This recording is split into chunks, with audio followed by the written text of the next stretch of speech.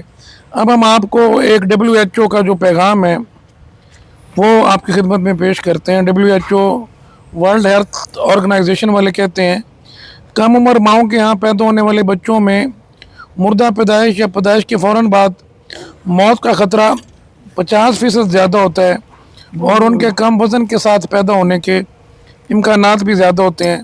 کم عمری کی شادی نہ صرف کم سن زندگیوں کو خطرے میں ڈالتی ہے بلکہ کم سن لڑکیوں کے لیے سنگین طبی مسائل اور زندگی بھر کے غیر منفی اثرات کا باعث بھی بنتی ہے۔ اللہ معاف کی۔ اپنی صحت کا خیال رکھیے، صحت کمیونٹی کا مسئلہ بھی ہے، لوگوں کی صحت کا بھی خیال رکھیے۔ اللہ تعالی ہمارا ہمیشہ حامی و ناصر ہو۔ آمین۔ ایک یہ کتاب بھی میں لایا تھا کہ اسے آپ کو دکھاؤں گا، شیرازہ۔ یہ شیرازہ ہے، یہ جناب انور مسعود صاحب کے کلیات ہیں۔ پاکستان میں مزاحیہ شاعری میں انور مسعود اگر سب سے بڑا نام نہیں تو ایک بہت بڑا نام ضرور ہے۔ بے شک سر۔ اگر آپ ہنسنا چاہتے ہیں، خوش ہونا چاہتے ہیں تو ان کی کتاب ضرور پڑھیے گا، یہ بھی کمال کرتے ہیں۔ خوش رہیے، لوگوں کو خوش رکھیے۔ پاکستان زندہ باد۔